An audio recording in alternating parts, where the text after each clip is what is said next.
Diet Nalgonda 1997-98 పూర్వ విద్యార్థుల ఆత్మీయ సమ్మేళనం సిల్వర్ జూబ్లీ ఉత్సవాలను ఆదివారం సూరపేటలోని బాలాజీ గ్రాండ్ హోటల్లో ఘనంగా నిర్వహించారు. ఈ సందర్భంగా అప్పటి మిత్రులందరూ ఆటపాటలతో సందడి చేశారు. ప్రభుత్వ ఉపాధ్యాయులు, పోలీస్, రెవెన్యూ విభాగాలలో పనిచేస్తున్న వారందరూ ఈ సందర్భంగా కలుసుకున్నారు.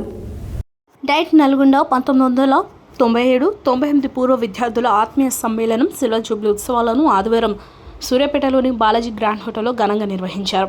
ఈ సందర్భంగా అప్పటి మిత్రులందరూ ఆటపాటలతో సందడి చేశారు. ప్రభుత్వ ఉపాధ్యాయులు, పోలీస్, రెవెన్యూ విభాగాలలో పనిచేస్తున్న వారందరూ ఈ సందర్భంగా కలుసుకున్నారు. తమ కాలేజీ కాలం నాటి సంగతులు జ్ఞాపకం చేసుకుంటూ డీజే పాటలు స్టెప్పులు వేశారు. ఈ కార్యక్రమంలో బెల్లంకొండ శ్యాంప్రసాద్, వాసుదేవరెడ్డి, మామిడి అరవింద్, సైదులు, శ్రీనివాసాచారి, వెంకట నరసింహారెడ్డి, బూరి శ్రీనివాస్, భాగ్యకృష్ణ, మేకల రాజశేఖర్, పోతుగంటి శ్రీనివాస్, లింగంపల్లి హరిప్రసాద్, రవికృష్ణ, కిరణ్ సింగ్, కృష్ణవేణి, రాణి, అనసూయ తదితరులు పాల్గొన్నారు. ఈ సందర్భంగా కాలేజీ మిత్రులను శాల్వాతో సన్మానించి మెమోంటోలు అందజేశారు.